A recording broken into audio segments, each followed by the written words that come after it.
Let's talk. নমস্কার, শুরু করছি আমাদের বিশেষ অনুষ্ঠান লেটস টক। আমি ব্রাত্য। আমার যে সমস্ত মানুষদের ভালো লাগে এবং আপনাদেরও ভালো লাগে এবং যাদের কাজকর্ম আপনাদের খুব পছন্দ, আমারও খুব পছন্দ, সেই রকম প্রত্যেক সপ্তাহে এরকম কিছু মানুষকে আমি আপনাদের সামনে নিয়ে আসব, নিয়ে এসে কথাবার্তা বলবো তাদের কাজ সম্পর্কে, বলবো সেই মানুষটি সম্পর্কে, আপনারা তার সম্পর্কে জানতে পারবেন, হয়তো নতুন নতুন কোনো মাত্রায় জানতে পারবেন। আমি তো অন্তত তাই আশা করছি। তা আজকে যাকে নিয়ে এসেছি তার পরিচয় নিষ্প্রয়োজন, নামটা বলাটাই যথেষ্ট। তাও একবার অনুষ্ঠানের মানে রেওয়াজ মেনে একবার আলাপ করিয়ে দিতে হয়। আপনাদের সঙ্গে একবার আলাপ করিয়ে দিচ্ছি। ঋতুপর্ণ ঘোষ। ঋতুদা, আমার খুব আনন্দ হচ্ছে, আমি খুব সম্মানিত বোধ করছি আমার অনুষ্ঠানে আপনি আমার প্রথম অতিথি। Thank you. আমি আর কোনো বরং ফর্মালিটি না করি, সরাসরি আলোচনায় ঢুকে পড়ি আমরা আড্ডায়। সেটা হচ্ছে এই যে আমি বেশ আমি আপনার একটি দৈনিক পত্রের যে আপনি রবিবারের যে কাগজটা সম্পাদনা করেন আমি তার বেশ একনিষ্ঠ পাঠক আর কি। সে আপনার লেখা আমি খুব নিয়মিত পড়ি।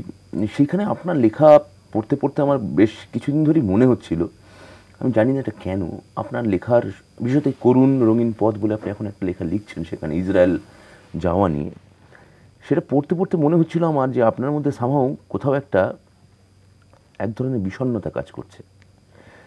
হ্যাঁ, সেটা আপনার মৃত মায়ের রেফারেন্স ওই লেখার মধ্যে বারবার আছে বলে শুধু নয়, সেই কারণে আমি খালি বলছি না, গোটা লেখাটার মধ্যেই আমি লক্ষ্য করছি একটা সাবডিউড, একটা মরবিডিটি কাজ করছে। এটা কেন? আপনি কি কোথাও বিষণ্ণ ঋতুদা ইদানিং? সেটা আমার আলাদা করে মনে হয়নি। তুই বললি বলে আমার এখন হয়তো আমাকে ভেবে দেখতে হবে, কিন্তু আমার মনে হয় যে মার চলে যাওয়াটা ডেফিনেটলি আমার নিজেকে অনেকগুলো জিনিস চিনতে আমাকে সাহায্য করেছে। কীরকম?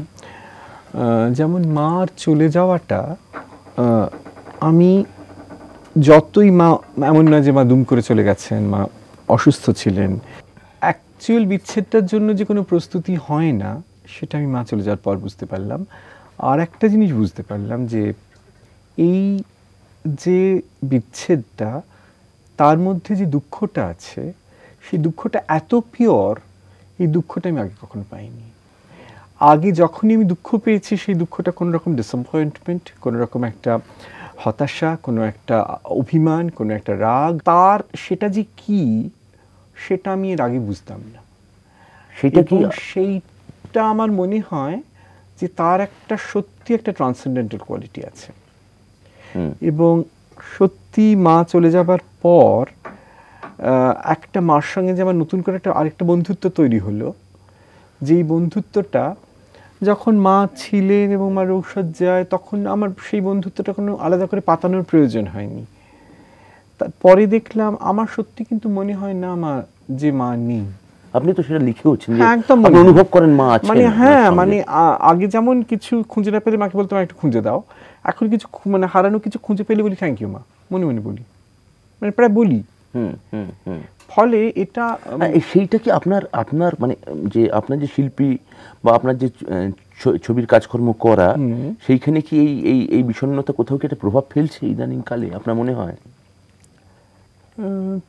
বলতে পারবো না, তবে এই বিষয়টা নিয়ে আমি অসুখ বলে একটা ছবিতে কাজ করেছি, আপনার অনেক আগে, তৃতীয় ছবি, হ্যাঁ, কাজ করেছিলাম যে বাবা মা, তাদের ভ্যালু এবং তাদের সঙ্গে আমাদের আজকালকার কেজো জীবনের অ্যালিনেশন এবং রেসিডুয়াল বন্ডিং সমস্ত কিছু। কিন্তু আমি এখন বুঝতে পারি যে আমি বিষয়টাকে তখনও আমার পক্ষে পুরোটা সম্যকভাবে বোঝা সম্ভব ছিল না। আজকে আমি অনেকখানি বুঝতে পারি, মনে হয় আমি সেদিনের থেকে আজকে I am in a better position ওটাকে বোঝবার জন্য। আপনি তো ঋতুপর্ণ ঘোষ হয়ে গেছেন, হ্যাঁ, এখন কি সে আগের মতো উৎসাহ, সে উদ্দীপনা পান? খেলা ছবিটার প্রসঙ্গেই বলি, তাতে হলে আমার বোঝাতে সুবিধা হবে। যেমন খেলা ছবিটা এসেনশিয়ালি যে বাচ্চাদের ছবি তা নয়, কিন্তু খেলা ছবিটা আমার মনে হয় একটা কমপ্লিট হোলসাম ফ্যামিলি এন্টারটেনমেন্ট।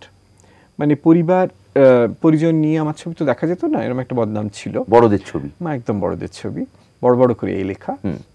কিন্তু এই ছবিটার মধ্যে একটা বেশ অনাবিল আনন্দের জায়গা আছে। মানে সোনার কেল্লা বলতে আমরা অনেকে একটা থ্রিলার এলিমেন্ট বুঝি। আমার কাছে আজও সোনার কেল্লা প্রিয়, কিন্তু সোনার কেল্লার ইনোসেন্সের জন্য। আচ্ছা, সেই ইনোসেন্সটা আমি কিছুটা ফটিক চাঁদে পেয়েছিলাম, তারপর আমি আর বাংলা ছবিতে প্রায় পাইনি। আচ্ছা। এবং আমি পাতাল ঘর যেমন আমার অনেক জায়গায় ভালো লাগে, আবার সব জায়গায় ভালো লাগে না। আমি তার মধ্যে হীরের আংটি দুর্বলতাগুলো দেখতে পাই। যে প্রথম আমি মানে অভিজিৎ দাদু ও যখন পাতাল ঘর করলো, ও একজন খুব কম্পিটেন্ট এবং খুব শক্তিশালী ফিল্ম মেকার। কিন্তু ও যখন পাতাল ঘর করলো এবং আমি যখন হীরের আংটি করেছিলাম, হীরের আংটি একটা বাচ্চাদের ছবি, কিন্তু প্রথম ফিল্ম মেকারের যে সমস্ত সমস্যা আমার একটা ছবিতে সব প্রমাণ করতে হবে, এই দায়টা আমার হীরের আংটিতে অনেক বেশি ছিল। খেলায় গিয়ে আর আমার সেই দায়টা কোনো কাজ করলো না। আচ্ছা। যে ফলে আমি অনেক হ্যাঁ, যে আমার আর সত্যিটা প্রমাণ করার নেই, আমার একটা গল্প বলতে হবে, এই গল্পটা এদিন নিয়ে বলতে হবে, চলো এবার বলা যাক। মানে আমি ধরুন কথার কথা বলছি, তাহলে সেক্ষেত্রে ধরা যাক আমি দুটো কথা বলি। যে ধর সোনার কেল্লার একটা রিমেক যদি আপনাকে করতে বলা হয়, বা পাশাপাশি ধর শোলের একটা রিমেক আপনাকে করতে বলা হয়, আপনি কি দুটো ছবি ধরুন, এবং আপনাকে যদি প্রডিউসার এসে বলেন যে আপনি এটা করুন, এবং যদি সোনার কেল্লা আপনার প্রিয় ছবি হয়, আপনি কি সে খোলাভাবে সেই ছবিটা আপনি করতে পারবেন? মানে গিভেন এ চয়েস, আমি শোলে আর সোনার কেল্লার মধ্যে আমি সোনার কেল্লা প্রেফার করবো। ডেফিনেটলি প্রেফার করবো আমি। কিন্তু সোনার কেল্লা আমার এমন একটা ইমপ্রেশনেবল এজে দেখা, এবং সেই এজের যে ইমপ্রেশনটা সেটা এত স্ট্রং যে সেই এজটাতে একেবারে, মানে আমি তখন ক্লাস 9-এ পড়ি যখন আমি সোনার কেল্লা দেখেছি। সেই মানে তপসের বয়স একদম আমাদের তখন। সোনার কেল্লা দেখা এবং এখন সোনার কেল্লাকে মানে ফলে সেই ইমপ্রেশনটা এতটা স্ট্রং যে আমি ওটাকে, আমার সবসময় মনে হবে এটা সোনার কেল্লা থেকে কখনো বেটার হতে পারে না, আমি এই গিভেনটা নিয়ে শুরু করব। এবং কিন্তু শোলের প্রতি আমার সেই সম্ভ্রমটা কিন্তু নেই, থাকবে না, নেইও। কারণ শোলে,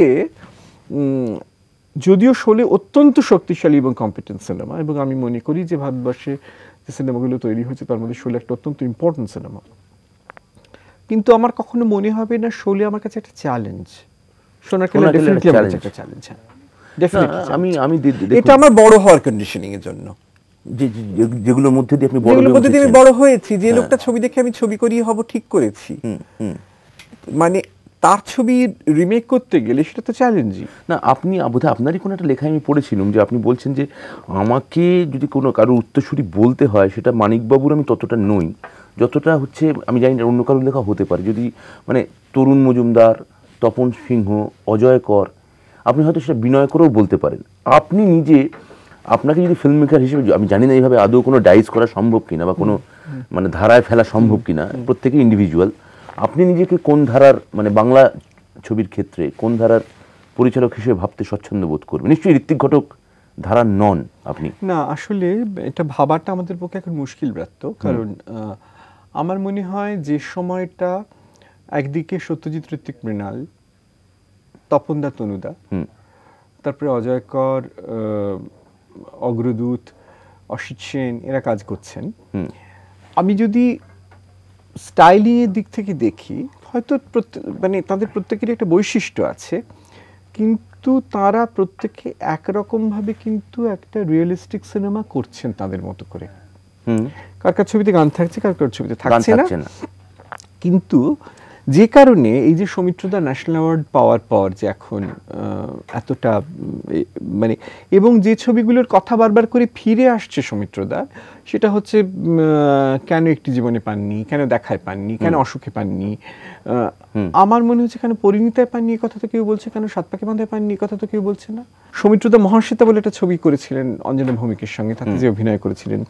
সৌমিত্রদা সাত পাকে বাঁধায় আমরা সুচিত্রা সেনের জন্য মনে রেখেছি, সৌমিত্রদা যে অভিনয় করেছেন, পরিণীতায় সৌমিত্রদা যে অভিনয় করেছেন, মাল্যদানে যে অভিনয় করেছেন, সংসার সীমান্তেতে যে অভিনয় করেছেন, বাবু মশাইতে যে অভিনয় করেছেন, মন্ত্রমুগ্ধতে যে অভিনয় করেছেন, সেই অভিনয়গুলো নিয়ে কিন্তু আজ আর কোনো কথা হয় না, বরং আতঙ্ক নিয়ে হয়তো বেশি কথা হয়, অনেক বেশি কথা হয়। আসলে এই পুরো আমার মনে হয় প্যাটার্নটা বোধহয় বদলে গেছে ওভার টাইম। প্যাটার্নটা বদলে গেছে এইভাবে, আজকে দেখ তোরা যারা ছবি করছিস, এক সময় কি ছিল যে বড়লোক বা উচ্চবিত্ত জীবন ছিল কমার্শিয়াল ছবির বিষয়বস্তু, এবং নিপীড়িত শোষিত মানুষের গল্প ছিল সাবঅল্টার্ন গল্প হচ্ছে আমাদের অল্টারনেটিভ সিনেমার গল্প। আজকে তোরা যারা ছবি বানাচ্ছিস, তোদের ছবি দেখলে প্রায় মনেই হয় তোরা সব কালিম্পংয়ের সঙ্গে বড় হয়েছিস, নয় তোরা বিদেশে থাকিস, এনআরআই বা পাহাড়। কারুর ছবিতে এই পদক্ষেপ বলে সুমনের যে ছবিটা, তাতে কিছু কিছু কিছু কলকাতার শট আছে। আচ্ছা, তাছাড়া যে শহর থেকে ছবিগুলো তৈরি হচ্ছে, সেই শহরের কোনো চিহ্ন আর নেই। আমি দ্বিতীয় বসন্তই দেখি, অনুরণনী দেখি, তিস্তাই দেখি, মানে তাতে চললেজগই দেখি। আর এই যে কলকাতা শহর এবং তার ইম্প্যাক্ট অন ফিল্ম মেকার্স, এটা কিন্তু তখন ধরে নেওয়া হতো এটা রিয়েলিজমের আরেকটা নাম। আমি বিজয় রায়ের এই আমাদের কথায় পড়লাম একটা লাইন, যে সত্যজিৎ রায় বিশপ লেপ্রা রোডের ঘরে জানলায় বসে বুঝতে পারতেন সূর্য উত্তরায়ণে না দক্ষিণায়নে। এই লাইনটা আমাকে কিরকম ভাবে মুভ করে দিল, যে আমি সত্যি, আর আমরা জানলার বাইরে তাকে বুঝতে পারি না এটা উত্তর দিক না দক্ষিণ দিক, এটা আমাদের কাছে কিছু আসে যায় না। হ্যাঁ, না আপনি এই মানে ধরুন সৌমিত্রদার আমাদের ন্যাশনাল অ্যাওয়ার্ড পাওয়ার কথা বললেন, আবার এই সময়কার ছবিরকার কথা বললেন। এই যে ধরুন এই যেটা একটা খুব চালু গল্প, আপনারা কি সেটা কি মনে হয় ঋতুতে অনেকের সঙ্গে কথা বলি, তারা একরকম বলেন, খুব প্রকাশ্যে নিয়ে কথা বলতে চান না, সেটা হচ্ছে যে অ্যাওয়ার্ড, ন্যাশনাল অ্যাওয়ার্ড, এই কেন্দ্রিকতা বা এই যে ছবিটা নিয়ে একটু আগে আপনার সঙ্গে আমার কথা হচ্ছিল, এগুলোর পিছনে কি সত্যি কোনো ঘেটো বা কোনো চক্র কোনো কাজ করে? কিন্তু সৌমিত্রদা যখন ন্যাশনাল অ্যাওয়ার্ড পেলেন এত বছর পরে, আপনিই বলছেন যে এতদিন তার আগে এগুলো পাওয়া উচিত ছিল। হ্যাঁ, করে আমার মনে হয় করে, চক্র কাজ করে বেশি অর্থে বলবো না। কারণ একটা জিনিস আমি খুব বিশ্বাস করি, যদি আমি নিজে ন্যাশনাল অ্যাওয়ার্ডের ক্যান্ডিডেটটা তো কেউ আমার বাড়ি থেকে এসে জোর করে নিয়ে যায়নি, আমি একটা ফর্ম ফিল আপ করে ছবিটা জমা দিয়েছি, অতএব আমি আমার ক্যান্ডিডেটের অফার করেছি। আমি যদি একটা জাজমেন্টের জন্য আমার ক্যান্ডিডেটটা অফার করে থাকি, এবার সে যে জাজমেন্টটাই আসুক আমার সেটা গ্রেসফুলি অ্যাকসেপ্ট করা উচিত। সেটা নিয়ে সৌমিত্রদা তো এর আগে একটা স্পেশাল মেনশন পেয়েছিলেন দেখার জন্য, সৌমিত্রদা সেটা রিফিউজ করেছিলেন। এবং এবার আমি নিজে ফোন করেছিলাম সৌমিত্রদাকে, আমি তারপর শুনলাম অনেকেই করেছেন, সৌমিত্র তুমি না বলো না, কিন্তু দেরিতে পাচ্ছ বলে তুমি কিন্তু ন্যাশনাল অ্যাওয়ার্ডটা না বলো না। কারণ আমি যেটা বলতে চাই যে সৌমিত্রদার পদক্ষেপে ন্যাশনাল অ্যাওয়ার্ড পাওয়াটা কিন্তু কেবল পদক্ষেপের জন্য পাওয়া নয়, এর মধ্যে একটি জীবন আছে, এর মধ্যে আছে, এর মধ্যে দেখা আছে, এর মধ্যে অসুখ আছে। আমাদের সবাই সৌমিত্রদাকে ঘিরে যত ন্যাশনাল অ্যাওয়ার্ডের স্বপ্ন ছিল, সবকটা স্বপ্নই পদক্ষেপের মধ্যে আছে।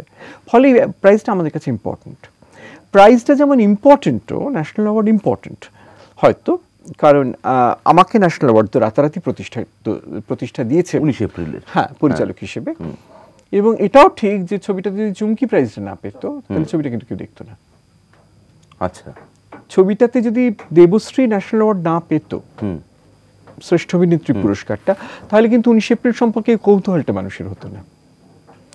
আমার ছবি সম্পর্কে যে কৌতূহলটা মানুষের, সেটা কিন্তু পরপর আমার শিল্পীরা ন্যাশনাল অ্যাওয়ার্ড পেয়েছে, অভিনেত্রীর অনেকদিন পর টানা আমার ছবিতে ঋতুপর্ণা ইন্দ্রাণী দুজনে পেয়েছে, বাড়িওয়ালিতে কিরণ এবং সুদীপ্তা পেয়েছে, তারপরে রাক্ষীদি পেয়েছেন, শুভ মহরতী, বুম্বা পেল এবার দোসরে, এবং বুম্বা এসে আমার ওই নায়িকা বদনামটা কাটালো, যে অভিনেতারাও পায় আমার ছবিতে।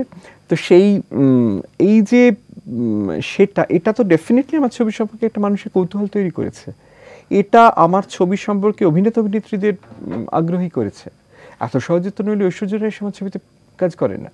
ধরুন আজকে যখন মানে মাঝখানে যে অন্য ধারার হিন্দি ছবি ছিল, মানে ধরুন কুমার সাহানি বা মানি কাউল যখন ছবি করছেন, সেই ধারাটা তো বোম্বেতে বিলুপ্ত হয়ে গেল, প্রায় একাকার হয়ে গেল, মানে মেইন স্ট্রিম এবং অল্টারনেটিভ একাকার হয়ে যাওয়ার সত্ত্বেও যেটা দাঁড়ালো সেটা হচ্ছে, ধরুন আজকের দিনে যখন রামগোপাল ভার্মা ছবি করেন বা মণিরত্নম যখন ছবি করেন, যারা একটু হাটকে ছবি করেন আর কি, বা সঞ্জয় বানসালিও যখন করেন, তাদের সঙ্গে কিন্তু বড় যে তুলনা হতে পারে, আমি বলছি যে মানে প্রকাশ মেহরা বা মনমোহন দেসাই বা বড় যে রাজ কাপুর, অতীতের দিকে তাকান।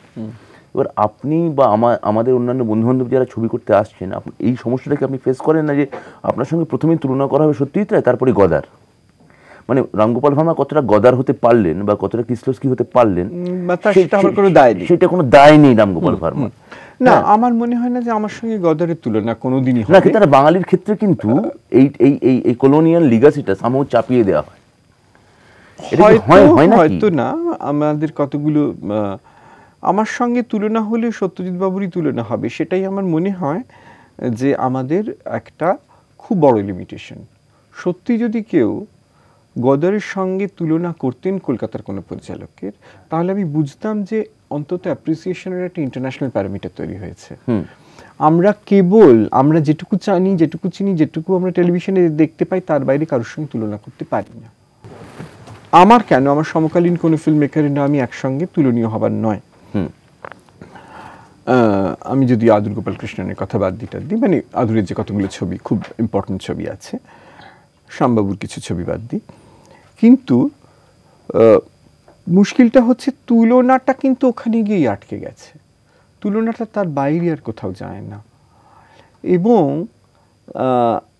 কেউ, আমরা যতটাই চেষ্টা করি,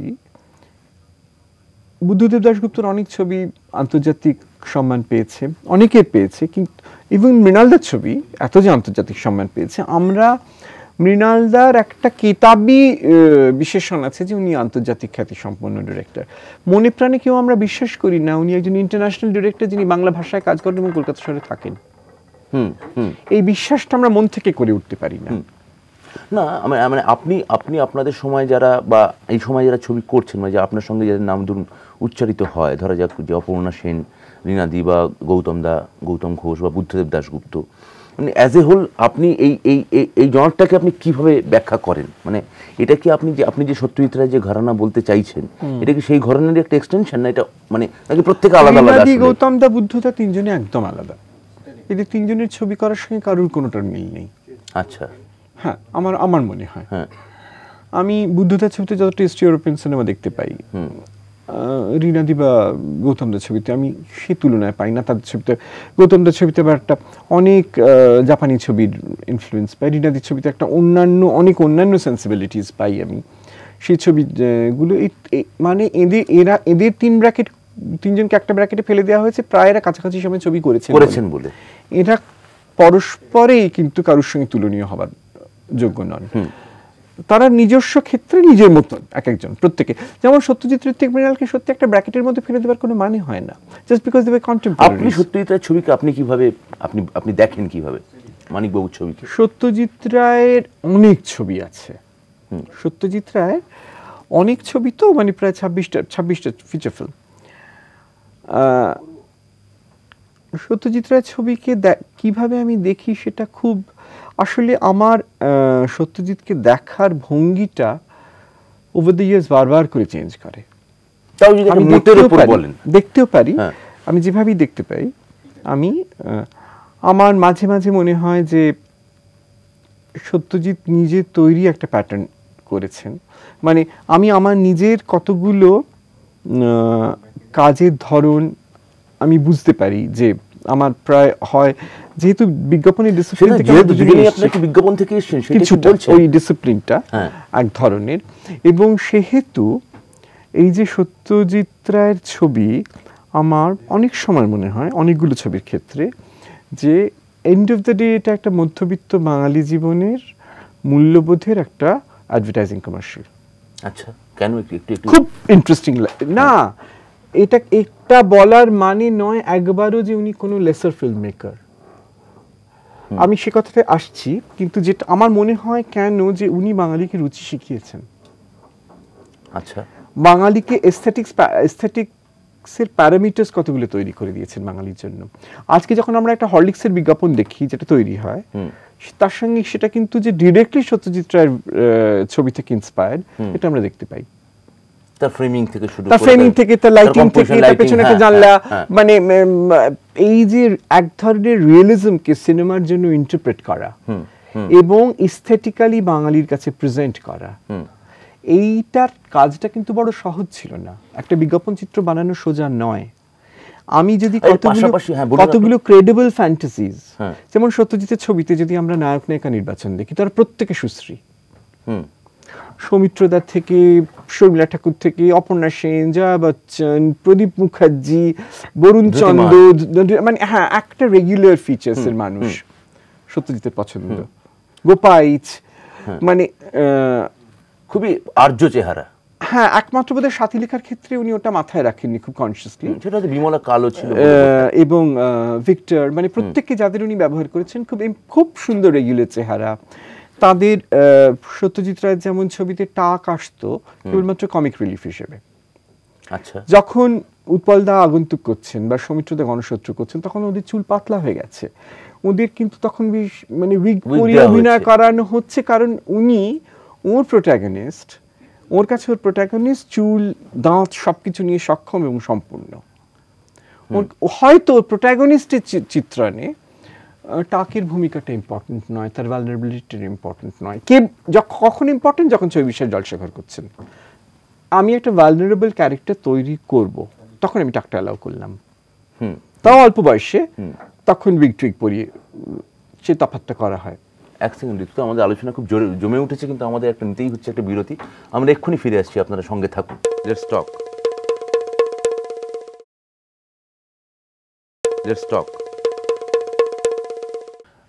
ঋতুতে সত্যজিতীয় পৃথিবী আর বিভূতিভূষণের পৃথিবী নিয়ে আপনি একটা কথা বলছিলেন, যে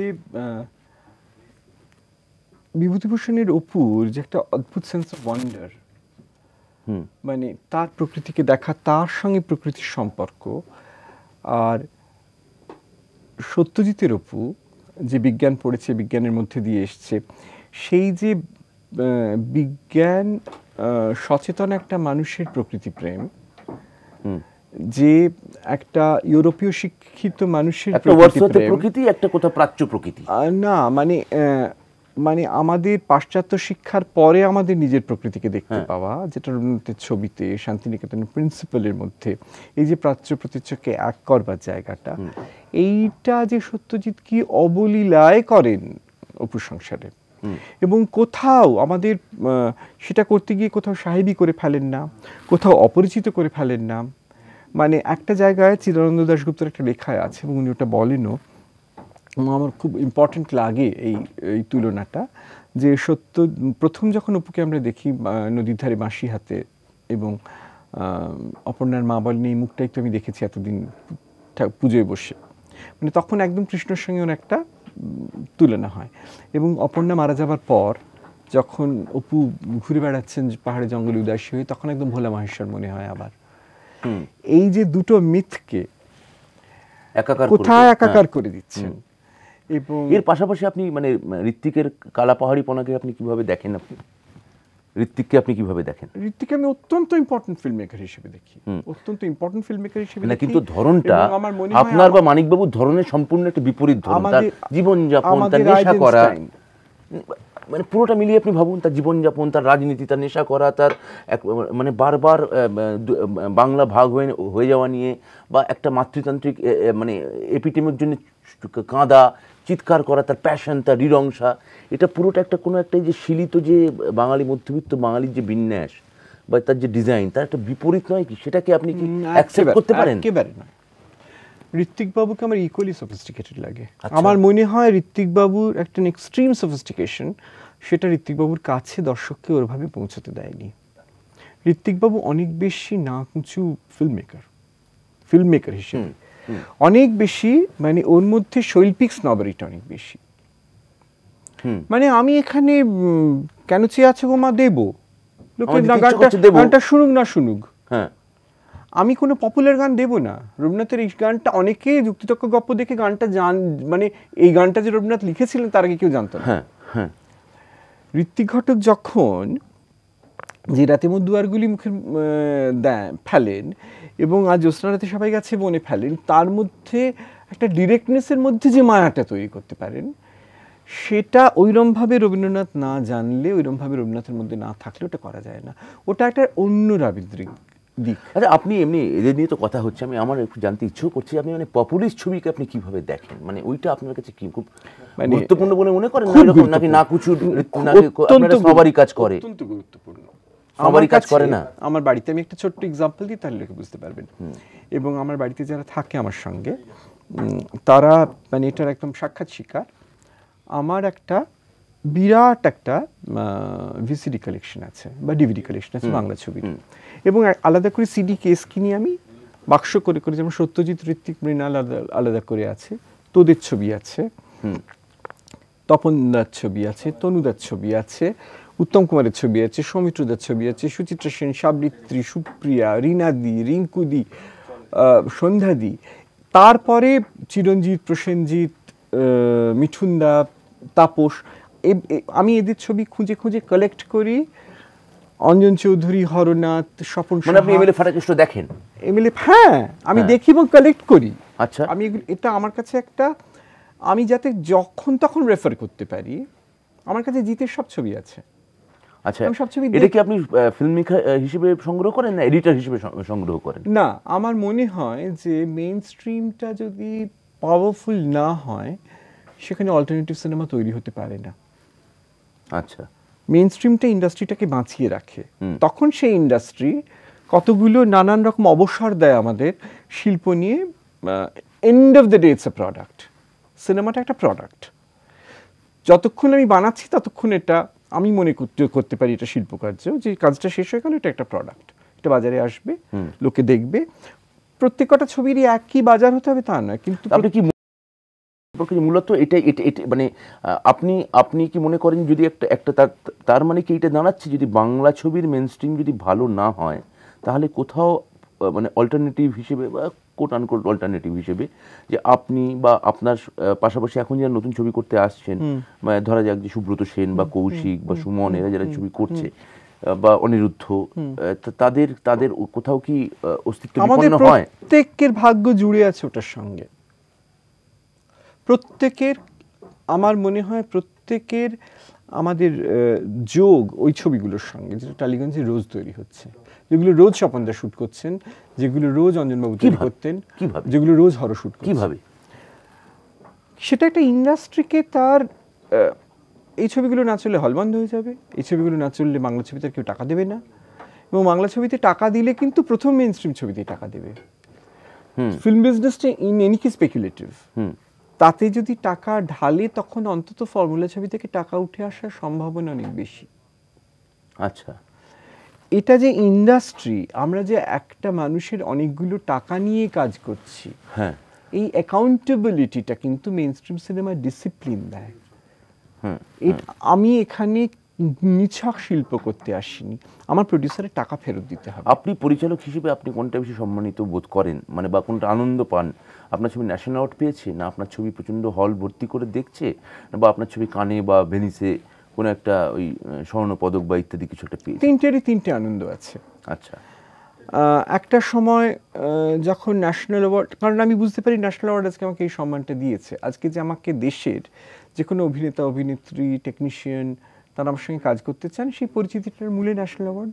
সেটাকে ছোট করার কোনো অধিকার বলছেন যে অ্যাওয়ার্ডের মানে গল্পটা খুব স্বাভাবিক বা সুস্থির নয়। সেটা কিসের গল্প স্বাভাবিক বা সুস্থির? আমাদের কাছে সিনেমার রেকগনিশনের কোনো কি পার্টিকুলার প্যারামিটার আছে যেটা ফুল প্রুফ? যে ভেজা ফ্রাই অনেকের খুব ভালো লেগেছে, কিন্তু আমাদের আবার মনে হচ্ছে যে ভেজা ফ্রাই দেখে ছবিটা অত ভালো লাগার মতো কিছু নয়। তাহলে এটা কিসের নির্ধারক? কোনটা কিসের নির্ধারক? যে কোনো রকমের রেকগনিশনই কোথাও না কোথাও ফ্লড হতে বাধ্য। আমরা যদি সেই জন্য সেই পদ্ধতিটাকেই বাতিল করে দিই, তাহলে আমার মনে হয় আমরা কোনোটার প্রতি সুবিচার করছি না। আন্তর্জাতিক ক্ষেত্রে যেমন বাংলা ছবি দাঁড়ানোর একটা গৌরবের জায়গা আছে, সেক্ষেত্রে নিশ্চয়ই কান ভেনিস আমার কাছে খুব ইম্পর্টেন্ট প্ল্যাটফর্ম। ন্যাশনালি আমাকে বাংলা ছবিকে এস্টাবলিশ করার জন্য আমার আজকে আমি যে আমাকে ঋতু নিজে বলে, মামুনি নিজে বলে, মানে ইন্দ্রাণী নিজে বলে যে আমরা বম্বেতে যে কাজগুলো পেয়েছি তারা দহন দেখেছেন। আচ্ছা, এবং সেটা যদি, তাহলে আমার ছবি যদি কোথাও আমার বাইরেও আর দুজনকে দুটো পরিচিতি দেয়, তাহলে আমি কেন সেই ছবির কাজটাকে ভালো বলবো না? আমার পরিষ্কার মনে আছে, আমরা ডেট্রয়েটে গত বছর বোধহয় বঙ্গ সংস্কৃতি সম্মেলনে গিয়েছিলাম, সেখানে বুম্বাও ছিল, আমিও ছিলাম। আমরা সকালবেলা ব্রেকফাস্ট করছি রেস্টুরেন্টে, একজন মেক্সিকান ভদ্রলোক আর তার ব্ল্যাক স্ত্রী, কৃষ্ণাঙ্গ স্ত্রী, দুজনে এসে বুম্বার অটোগ্রাফ নিলেন। হ্যাঁ, বুম্বার অটোগ্রাফ নিলেন, বললেন যে ইউ আর ফ্রম বম্বে। তখন আমি একটু অবাক হলাম। তারপরে আমি বুঝতে পারলাম ওরা কি বলতে চাচ্ছিলেন। He has acted with Aishwarya Rai, মানে চোখের ওরা বালি। চোখের বালি, অ্যাশ মানে বম্বে, বম্বে মানে তাহলে ওরা ওখানে কোন একটা এতে বোধহয় ছবিটা দেখেছে এবং বুম্বার অটোগ্রাফ নিলেন এবং বুম্বা বলল আমি কখনো বিদেশিদের অটোগ্রাফ দেবো, এটা আমি কখনো ভাবিনি।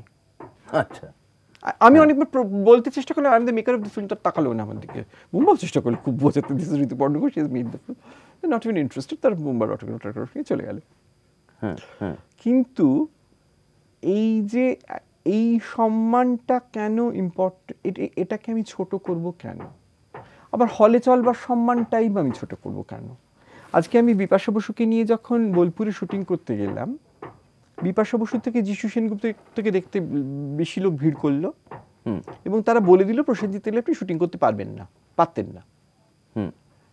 আমার তো সত্যি আনন্দ হলো একটা জায়গায় যে সবাই বলে বাংলা ইন্ডাস্ট্রি মরে গেছে, তার কারোর কোনো চাহিদা নেই, কাউকে দেখতে কারুর নামে একটা টিকিটও বিক্রি হয় না, তাহলে এই লোকগুলো ভিড় করছে কার জন্য? আচ্ছা না ঋতুদা, এই মানিকবাবুকে নিয়ে কথা হচ্ছিল, আপনি এই কথা তুলেন, আমি এটাও আপনার থেকে জানতে চাইবো। আর আমাদের ওই যে প্রশ্নটা আমাদের উত্তর দেওয়া না, সেটা আমরা একটু পরে বরং ঢুকি।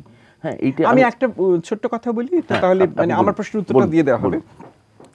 রিনাদি স্ক্রিপ্টটা শুনেই বলেছিলেন এটা শেডস অফ অটম সোনাটা, স্ক্রিপ্টটা শুনেই বলেছিলেন। আচ্ছা, তখন আমি ডিসাইড করেছিলাম যে অটম সোনাটাটা আমি দেখবো না। এখন যদি আমি দেখি, আর কারণ না, তারপরে সত্যি আমার ওই করে আমার অটম সোনাটা দেখা হলো না। আচ্ছা।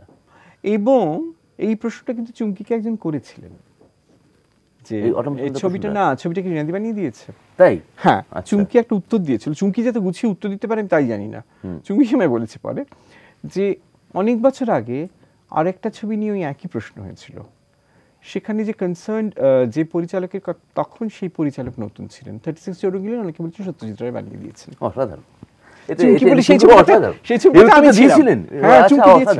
ছবিটাতে আমি ছিলাম এবং সেই ছবিটাতে যে রিনাদি আজকে ছবিটা বানিয়ে দিয়েছেন বলা হচ্ছে সেই রিনাদি তখন প্রথম ছবি বানাচ্ছেন। আর এখানে বাঙালি যখন কেউ একজন নতুন করে কাজ করতে আসে, তার চারপাশ তাকে কোনোভাবে একটা কোণঠাসা করতে বা দেখতে চায় যে আমি ঠিক তুই কেমন, অতটা ক্রুয়েলি বলবো না। আমার মনে হয় বাঙালি নিজেদের প্রমোট করতে লজ্জা পায়, অপ্রস্তুত। কেন? সৌমিত্রদা ন্যাশনাল অ্যাওয়ার্ডটা তার একটা উদাহরণ। আজকে যদি সৌমিত্রদা মানে ইস্টার্ন রিজনের না হয়ে সাদার্ন রিজনের হতেন, টেবিল চাপড়ে সৌমিত্রদাকে কোনো একটা ছবিতে বেস্ট অ্যাক্টর অনেক আগে দেওয়া হয়ে গেছে। প্রসেনজিৎ বাবুকে মানে প্রসেনজিতের ক্ষেত্রেও তাই হতো নিশ্চয়ই, হয়তো।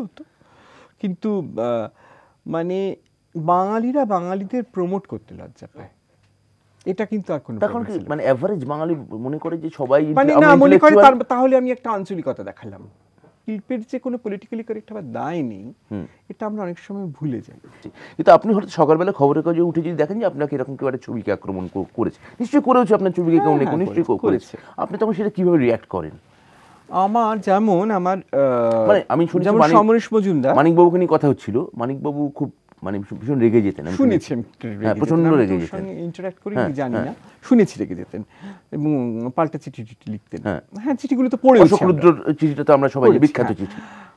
আমাকে চোখের বালি নিয়ে কম লেখা হয়নি এবং আমাকে একবার দেশ থেকে অরূপদা বলেছিলেন, অরূপ সরকার বলেছিলেন যে তুমি যদি শাওলিদি রিভিউ করেছিল দেশে চোখের বালি, তুমি যদি উত্তর দিতে চাও উত্তর দিতে পারো। আক্রমণ করেছিলেন, শাওলিদির খুব ভালো পছন্দ হয়নি, হ্যাঁ পছন্দ হয়নি, হয়তো জেনুইন কারণেই পছন্দ হয়নি, এবং সেটা আমার সেটার মনে হয়নি আমার উত্তর দেওয়ার কোনো প্রয়োজন আছে। আমার মনে হচ্ছে ছবিটা করা আমার কাজ, তারপর আমার ছবিটাকে ডিফেন্ড করা আমার কাজ নয়। সেটা করার জন্য যদি কেউ থাকেন তাহলে ডিফেন্ড করবেন, যদি না থাকেন করবেন না। কিন্তু আমার আপত্তির জায়গাটা হচ্ছে ঐশ্বর্য রায় আছে বলে তোমরা চোখের বালিকে খারাপ বলো না, তাহলে আমাদের অরণ্যের দিন রাত্রি দেখবার কথা না, যেখানে সিমি গারোয়াল আছে, শর্মিলা ঠাকুর মাথায় বুফো করে ঘুরে বেড়াচ্ছেন।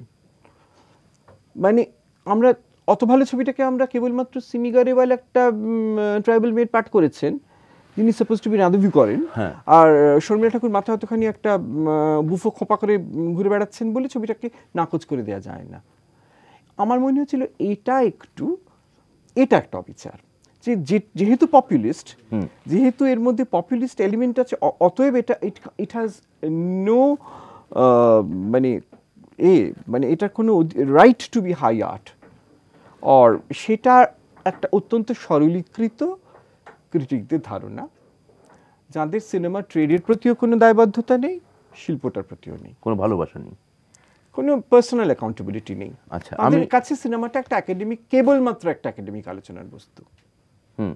ইন্ডাস্ট্রিটার প্রতি তার কোনো ভালোবাসা আসলে জড়িয়ে নেই, না মানে কোনো অ্যাকাউন্টেবিলিটি নেই, মানে কোনো কিছু যায় আসে না, ছবি তিনি জাস্ট একটা একাডেমিক পিস হিসেবে ওটাকে বিচার করছেন, পোস্টমর্টেম করছেন। দিতে পারেন। হ্যাঁ, কিন্তু সেই মতামতটা যখন আমার সিনেমার দর্শকদের নিয়ন্ত্রিত করে, দেয়ারফর আমার ব্যবসাটাকে নিয়ন্ত্রিত করে, আমার প্রোডাক্টের রিকভারিটাকে নিয়ন্ত্রিত করে, তখন আমার মনে হয় সেখানে আরেকটু দায়িত্ব নেওয়া উচিত। আমরা ঋতুতে আমাদের আরেকটা বিরতি নিতে হচ্ছে, তার আগে আমি একটা প্রশ্ন আপনাকে করে রাখবো, বিরতির পর ফিরে এসে আপনার উত্তরটা নেব।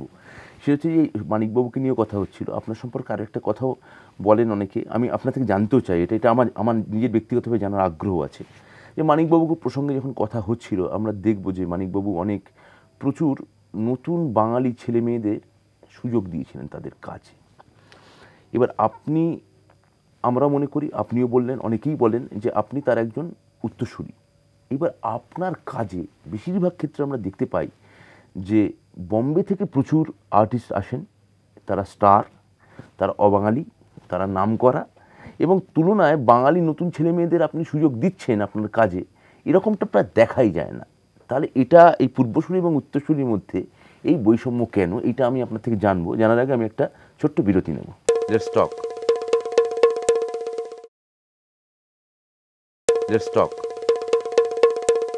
ফিরে এলাম লেটস টকে। আমাদের সঙ্গে আছেন ঋতুপর্ণ ঘোষ। ঋতুদা, বলুন। আমার ছবিতে অনেক বম্বে শিল্পী কাজ করেছেন। আসলে বম্বে শিল্পীদের গ্ল্যামারটা এতটা যে তখন অনেকে সত্যি ভুলে গেছেন যে আমি কলকাতার প্রায় এমন অনেক মানুষকে নিয়ে কাজ করেছি যাদের কথা কেউ আগে ভাবেনি। সুচিত্রা আমার প্রথম ছবিতে অভিনয় করেছে, শিলাজিৎ করেছে, টোটা, তার আগে টোটা রায়চৌধুরী, রাইমা সেনকে যে বাংলা ছবিতে চোখের বালিতে আশালতা চরিত্রটা ভাবা যায়, কিন্তু তার গলা আপনি ডাব করিয়েছেন। হ্যাঁ, আমার সিনেমা তো আমাকে অ্যাডভান্টেজটা দেয়, সিনেমা আমাকে এই অ্যাডভান্টেজটা দেয় যে আমি একটা চেহারা আর একটা গলা ব্যবহার করতে পারি। এটা আমার একটা টেকনিক্যাল অ্যাডভান্টেজ, আমি কেন ব্যবহার করবো না? আচ্ছা, এটা তো থিয়েটার নয় যেখানে আমি একই শিল্পীকে দিয়ে তার মানে আমাকে দুটো মিলিয়ে একটা কাস্টিং করতে হবে। আমাকে টেকনিক্যালি জ্যাকি শ্রফের গলাও বোধহয় তোমার শান্তিকে দিয়ে ডাব করিয়েছিলেন, শান্তি ডাব করেছি, কিরণ খেরের ক্ষেত্রেও রীতা কয়রাল ডাব করেছিলেন। তারপরে এবং যেমন টুম্পা, সুদীপ্তা, অত ইম্পর্টেন্ট, সুদীপ্তা শুধু ডাব করেছিল না, সুদীপ্তা যে মালতীর চরিত্রটা বাড়িতে করেছিল, অত বড় একটা ইম্পর্টেন্ট চরিত্র করেছিল। এটা কিন্তু কনভিনিয়েন্টলি মানুষ যখন বম্বে স্টারের কথা বলে তখন এটা ভুলে যায়। কিন্তু ঋতুদা, শিলাজিৎ ছাড়া আর যাদের নাম আপনি করলেন তারা কিন্তু কেউ প্রথম আপনার ছবি করছে না। রাইমা প্রায় প্রথম, তার আগে ময়না বলে একটা ছবি করেছিল, হ্যাঁ, মানে, এবং রাইমার প্রথম অ্যাক্টিং এক্সপিরিয়েন্স কিন্তু আমার ছবি। রাইমার অভিনয় খুব প্রশংসা হয়েছিল না, রাইমা অভিনেত্রী হিসেবে রাইমাকে প্রথম ব্যবহার করা হয়েছিল আমার ছবিতে। রাইমার তারপর ওই ছবিটা থেকে রাইমা, চোখের বালি রাইমাকে রাতারাতি মুনমুন সেনের মেয়ে থেকে সুচিত্রা সেনের নাতনি করে দিল। এই জায়গাটা কিন্তু, এবং টোটাকে তারপরে অনেক, এখন আমরা দেখি যে কৌশিক টোটাকে ব্যবহার করেছে ছবিতে। টোটা যে একটা প্যারালাল ছবি প্রসেনজিৎ হয়ে গেল, সুমনের এই যে পদক্ষেপে টোটা অভিনয় করেছে, অশোক বিশ্বনাথের ছবিতে টোটা অভিনয় করেছে, সেটার অনেকটা কারণ তো শুভ মহরত এবং চোখের বালি। এটা টোটা নিজেও জানে যে আমি যদি একজন টালিগঞ্জের অ্যাক্টর, যাকে একটা মেইন স্ট্রিম ছবিতে খালি ভিলেনের ছেলের পার্ট দেওয়া হয়, অথচ যার একটা এবিলিটি আছে, যে পাঠ করতে পারে, যে সানগ্লাসের নায়ক টোটা, সে যে কাজটা করতে পারে, সেই কনফিডেন্সটা তাকেও দেওয়া এবং দর্শককেও দেওয়া, এটার কাজটা তো কেউ করেননি। না, আপনি এত আনেন কেন বোম্বে থেকে? মানে ধরুন, এরা খুবই বড় অভিনেতা, মানে অমিতাভ বচ্চন, এবং এদের সাথে কাজ করার এক্সপিরিয়েন্সটা একটা নিশ্চয়ই খুব ভালো হবে, সেটা জানবো আপনার থেকে, বা অজয় দেবগন, বা ঐশ্বরিয়া রায়, বা আপনার বিপাশা বসু। হ্যাঁ, এটা এই ট্রেনটা কেন উঠেছে, মানে কেন? আমার সিনেমা তাই লোকে ন্যাশনালি দেখে, আমার একটা ন্যাশনাল রেপার্টোয়ার অফ ট্যালেন্ট, সেটাকে যদি আমি ব্যবহার না করি, তাহলে বম্বে থেকে যখন কে কে মেনন এসে কাজ করেন বা রাহুল বোস এসে কাজ করেন বা সমীরা রেড্ডি এসে কাজ করে, তখন সেটাকে বম্বের বলে মনে করা হয় না, কারণ তারা ততটা গ্ল্যামারাস নয়। যখন অভিষেক বচ্চন এসে কাজ করে, অমিতাভ বচ্চন বা অভিষেক বচ্চন হলে তার যে গ্ল্যামার হবে, হ্যাঁ, কিন্তু কোয়ান্টিটিটা তো একই। সমীরা রেড্ডিও তো একটা বাংলা ছবিতে সে বাঙালি মেয়ের পাঠ করছে, ওকে তো এথনিক কারণে আনা হচ্ছে না। যেভাবে সেমি গারওয়ালকে আনা হয়েছিল, যেভাবে সিমি গারওয়ালকে আনা হয়েছিল, যেভাবে বৈজন্তী মালাকে আনা হয়েছিল, যেভাবে সায়রা বানুকে আনা হয়েছিল, মানে হাটে বাজারে সাকিনা মাহাতোতে, মানে এটা তো আমাদের বাংলা ছবির রেকগনাইজড ট্রেডিশন। ওয়াহিদা রহমান কবে এসে অভিযান করে চলে গেছেন, তখন কিন্তু কারোর এটা মনে হয়নি, তখন কিন্তু এটা নিয়ে কেউ কোনো কথা তোলেনি। আপনি যখন এটা শোনেন আপনার কেমন লাগে, আপনার কি মনে হয়? আমার মনে হয় যে চোখের বালিতে ঐশ্বর্য রায় যদি না আসতো তোমরা তো দেখতে না, এতগুলো লোকের সাথে ভিড় করে ছবিটা দেখতে না, তাহলে এত কথা বলছো, এত বড় বড় কথা কেন বাপু বলছো কেন? হ্যাঁ, তখন তোমরা ছবিটা না দেখলে কি করে জানতে যে প্রসেনজিৎ ভালো অভিনয় করেছে? কি করে জানতে যে রাইমা এত ভালো অ্যাক্টিং করতে পারে চাইলে বা চান্স দিলে? তখন কি করে জানতে যে টোটা রায়চৌধুরী বলে একজন অভিনেতা আছে যাকে আমরা কোনোদিন তার দিকে অভিনেতা হিসেবে ফিরেও তাকাইনি? না, কিন্তু ঋতুদা ধরুন আপনি যখন 19 এপ্রিল করছেন তখনও কিন্তু সেটা লোকে বিপুল পরিমাণে দেখছে, এবং সেখানে দেবশ্রী রায় করছেন, অপর্ণা সেনী করছেন, সেখানে কিন্তু কোনো মাধুরী দীক্ষিত বা তনুজাকে দরকার হচ্ছে না। তখনও আমার বিরুদ্ধে অভিযোগ ছিল যে আমি কেবল স্টার নিয়ে কাজ করি, কারণ আমি যে ছবিটা ন্যাশনাল অ্যাওয়ার্ড পায় তাতে কেবলমাত্র অন্য ধারার অভিনেতা অভিনেত্রী কাজ করেন যারা মেইন স্ট্রিম নন। অপর্ণা সেন এবং দেবশ্রী রায় বিষবৃক্ষ করবেন, তারা কেন একটা মানে সেন্সিবল ডিরেক্টরের ছবিতে একসঙ্গে কাজ করবেন? চুমকি আমার দুটো ছবি করেছে, অসুখ এবং তখন এটাই অভিযোগ ছিল, এবং প্রসেনজিৎকে নিয়ে কম অভিযোগ হয়নি যখন আমি তাকে নিয়ে কাজ করেছি, যে কেন বারবার করে আপনি প্রসেনজিৎকে নেন, উৎসবে নিচ্ছেন, হ্যাঁ হ্যাঁ হ্যাঁ, যে আপনি নিচ্ছেন, বাবানকে নেন না, ব্রাত্যকে নেন না, সুমনকে নেন না, এদের নেন না, কেন প্রসেনজিৎকে বারবার করে নেন? কিন্তু প্রসেনজিৎকে নেন বলে যে প্রসেনজিতের কাজটা আপনারা দেখছেন না তা তো নয়। আচ্ছা, আপনার ভিতরে কি এইটা কোথাও সাবভার্ট করতে চেয়ে কি আপনার এই এখনকার যে ছবিটা করে উঠলেন আবহমান, বা তার আগের যে ছবি, এত টালিগঞ্জ থেকে এত অন্য অন্য ছেলে মেয়েদের নিচ্ছেন, মানে আপনি ইনফ্যাক্ট আমি দেখলাম কাগজ, আমি মানে আপনি সিরিয়াল ইন্ডাস্ট্রির অনেক অনেক ছেলে মেয়েকে আপনি নিয়েছেন বোধহয়। অনন্যা করেছে, বেশি করেছে। না, ব্যাপারটা তা নয়, ব্যাপারটা হয় অনেক সময় সত্যি পরিচালকদের ক্ষেত্রে কিন্তু আমরা যেহেতু, আমি তো নিজে আমার নিজের ছবি প্রডিউস করি না, আমি আমার নিজে আমার ছবি ডিরেক্ট করি, সেটা আমি কাউকে একটা প্রোডাক্ট হিসেবে দিয়ে দিচ্ছি, ফলে কতগুলো মুখের কতগুলো বাজার দর আছে সেটা ধর্মতলা পাড়া কষে বলে দেয়। ফলে প্রযোজক যখন আসেন তারা এখন কিছুটা আমাকে দিয়ে স্টার শপিং করানোর জন্য প্রযোজকরা আসেন, মানে ঋতুপর্ণ ঘোষ ছবি করলে আমির খান আসতে পারে, শাহরুখ খান আসতে পারে, সেটার জন্য আসেন। তখন আমি প্রথমেই বলি দিই এটার জন্য এসেছেন, তাহলে আমি করবো না, আমার যদি মনে হয় আমি আপনি বলবো। আমার অনন্যার কাজ দেখে মনে হলো যে এই মেয়েটা এত ভালো অভিনয় করে, এবং এই যে চরিত্রটাও করছে, যে চরিত্রটা রয়েছে আমার হাতে, সেই চরিত্রটা খুব ভালো করবে। মমদি আর টিটোদা তো কিরকম একটা, মানে প্রথমে তো টিটোদার বলছিল যে তুমি আমায় নিও না, তুমি এত বড় একটা ছবি, তুমি কেন আমায় নিচ্ছ, তালবেনের পাটটা খুব ছোট, মানে আমি তাদের বোঝাতে পারলাম না যে তোমরা সেন্ট্রাল ক্যারেক্টার। তারপরে যখন কাজটা করলেন ওরা দুজন, এবং তারা যে আজকে মমদি আর টিটোদা they have been reduce to কতগুলো সিরিয়ালের, মেগা সিরিয়ালের অভিনেতা অভিনেত্রী হিসেবে, যারা সত্যজিতের শেষ 3টে ছবির একসঙ্গে অভিনয় করেছেন, তাদের নিজেদের আত্মবিশ্বাসের জায়গাটাও প্রায় দাঁড়িয়েছে আমরা কেবল সিরিয়ালই করতে পারি। এবং এটা দেখে আমার কষ্ট হয় ব্রাত্য, এটা দেখলে আমার খুব কষ্ট হয়, আমার নিজের প্রতি, আমার নিজের কলিগদের প্রতি, আমার নিজের ইন্ডাস্ট্রির প্রতি, আমার নিজের শহরের প্রতি, আমাদের বেঁচে থাকার প্রতি। আমাদের কি কোনো দায় নেই আমাদের নিজেদের আত্মসম্মানটুকু নিজেদের বাঁচিয়ে রাখার? আমি যখন পরমের বানানো কোনো ছবি দেখে বলি যে এই ছবিটা আমি বানাতে পারতাম না, বা বিশ্বাস বানানো একটা ছবি দেখে বলি বাবা এরকম ছবি একটা কি করে বানালো এইটুকু একটা ছেলে, আমি হলে জীবনেও পারতাম না। আমার তো প্রায় যখন মানে অঞ্জনের বং কানেকশন দেখে চলো লেটস গো দেখে বললাম আমি হলে পারতাম না, এটা যখন আমি বলি লোকে বলি তুমি নাকামি করো না, আমি বলি নাকামি করছি না, আমার মনে আমার কোনো নাকামি করার প্রয়োজন নেই, আমি যে ছবি বানাতে পারি এটা সবাই জানে, মেনে নিয়েছে, আমার ওদের খুশি করার কিছু নেই, আমি ফ্লুক নই, এটা আর আমার নতুন করে প্রমাণ করার কোনো প্রয়োজন নেই, আর আমি ওদের কাছে গিয়ে বলছি না যে খুশি করবার জন্য। কিন্তু যখন একবার নন্দিতাকে, কৌশিক বোধহয় কোনো একটা ছবিতে চেয়েছিল, আমি ফোন করে নন্দিতাকে বলেছিলাম যে তুই তো ভালো কাজ করতে চাস, মানে ও আমার থেকে ভালো ফিল্ম মেকার, তুই ঋতুপর্ণ ঘোষের সঙ্গে যদি কাজ না করতে চাস, ভালো ফিল্ম মেকারের সঙ্গে কাজ করতে চাস, কৌশিকের সঙ্গে কর। আবার সেই কৌশিকই যখন দুটো ছবি করেছে সেগুলো আমার ভালো লাগেনি, আমি বলেছি কৌশিক আমার ভালো লাগেনি, you have let me now.